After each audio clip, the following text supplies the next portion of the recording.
Da Bahia Oil Gas Energy 2024, a gente recebe hoje Gabriel Cropes, que é diretor do Comitê Nacional de GNV. A gente conversar um pouquinho, Gabriel, acho que a gente podia começar falando, na verdade, sobre a situação hoje da indústria de GNV, né? Para a gente tentar entender. Claro que GNV, de estado para estado, muda muito a realidade de um para o outro, mas, no geral, assim, como é que a indústria hoje está se posicionando aí no mercado?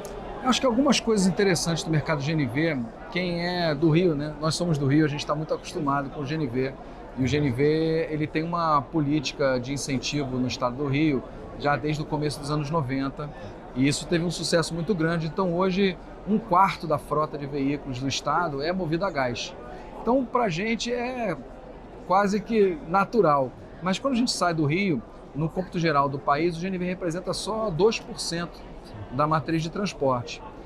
Mas o que a gente tem visto nos últimos anos é um avanço de vários estados. Então, São Paulo, aqui a própria Bahia, alguns outros estados do Nordeste, Paraná. Então, vários estados estão desenvolvendo também seus mercados de GNV. Acho que é uma coisa natural, faz parte da maturação do mercado, né? Como é que está hoje a relação de competitividade de GNV, sobretudo gasolina e etanol, né? Isso é uma coisa bem difícil, às vezes, até das pessoas entenderem, né? Quem tem o GNV, quem usa o carro a GNV, sabe a vantagem. Vê no bolso, no final do dia, no final do mês, o quanto que sobra em relação à gasolina ou etanol. Agora, quem não tem o GNV tem muita dificuldade pela questão de que o GNV tem o preço em metro cúbico, a gasolina e o etanol o preço em litro. Essa conversão nem todo mundo e a sabe. Conversão ela é mais complicada. Mas se a gente analisa que o GNV ele rende em termos de quilometragem, em termos de autonomia do carro, 30% a mais do que a gasolina e até 80% a mais do que o etanol. Se a gente considera tudo isso, o GNV ele sempre foi muito competitivo. Ele nunca deixou de ser competitivo. Mesmo quando a gente teve grandes variações no preço da gasolina e do etanol, ou quando a gente teve no passado a desoneração dos combustíveis fósseis e o GNV também não teve o mesmo benefício, sofreu muito com isso. E mesmo nessa situação, o GNV continuou sendo competitivo. É claro que a diferença de preço, a economia no final do mês para o motorista não foi tão grande, mas sempre ele se manteve competitivo e hoje essa competitividade está voltando. Então, analisando, claro, varia de estado para estado, mas analisando no geral, o GNV continua sendo competitivo para quem dirige muito. A gente sempre fala, o GNV não é para todo mundo, né? O motorista que roda 100, 150 km por dia pelo menos, ele tem uma vantagem muito grande. Perfeito. Hoje, na agenda de competitividade aí da indústria, faz sentido o GNV, o posto de GNV, pleitear, a gente vê um movimento ali incipiente, né, mas vê no Rio de Janeiro, uma migração para o mercado livre de gás? Eu acho que faz sentido, como tudo, é um processo, né? A gente viu isso acontecer no mercado de energia, né, que foram vários estágios, até que agora, em janeiro desse ano, várias empresas puderam migrar para o mercado livre de energia. E eu acho que o mesmo vai acontecer para o gás natural. Era um mercado muito amarrado, um mercado altamente regulado e aos poucos ele vai se flexibilizando. Eu acho que dentro desse processo a tendência, a gente espera e trabalha para isso, né, que o mercado também se flexibilize.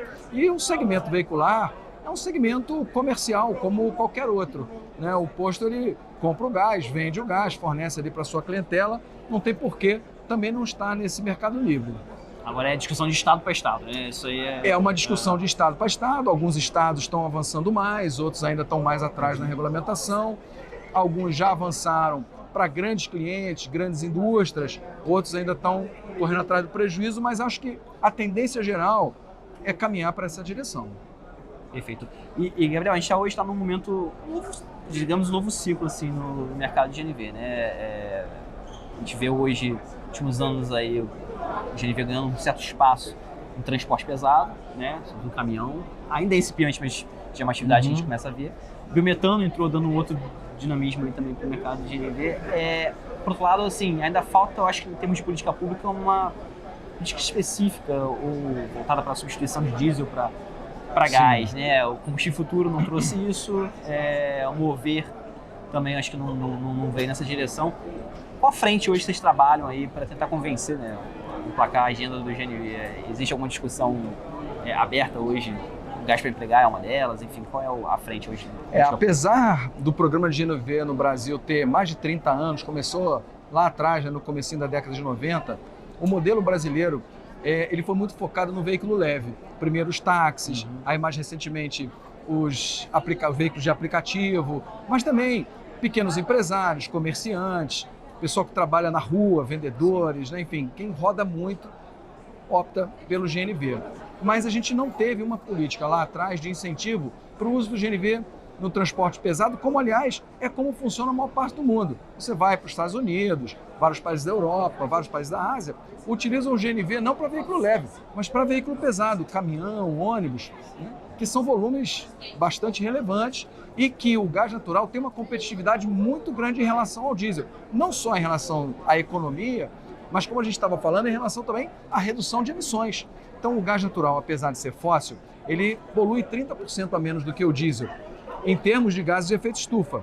Mas, por exemplo, em termos de poluentes locais, que são aqueles poluentes que afetam a saúde humana, o gás natural, mesmo sendo fóssil, reduz em mais de 90% as emissões de material particulado, que é aquela fumaça preta do cano de descarga, ou outros poluentes, como, por exemplo, o NOx. Eu acho que hoje falta realmente uma regulamentação que entenda esse benefício e que considere precificar esse benefício. Isso é uma vantagem para a sociedade, mas hoje não está precificado, ou seja, tanto o usuário quanto o fornecedor, eles não se beneficiam ou não percebem o valor monetário desse benefício que está sendo transferido para a sociedade como um todo, né? Isso vem muito na linha, por exemplo, do RenovaBio. O RenovaBio estabeleceu muito bem isso, mas ele não foi estendido para o gás natural. Então, o RenovaBio hoje, ele beneficia o etanol, o biodiesel, o querosene de aviação e o biometano, mas o gás natural não entra, né? E tem outras coisas que podem ser feitas. Na época, a gente falava muito daquele projeto dos corredores sustentáveis. Sim. Começou como corredor azul, depois mudou para corredor sustentável, enfim. Mas a questão são incentivos, e não só incentivos financeiros, não é só redução de imposto, não é isso. Tem vários incentivos que podem ser feitos, como, por exemplo, permitir a depreciação acelerada dos veículos a gás. Isso é um benefício para as empresas investirem nos ônibus e nos caminhões a gás.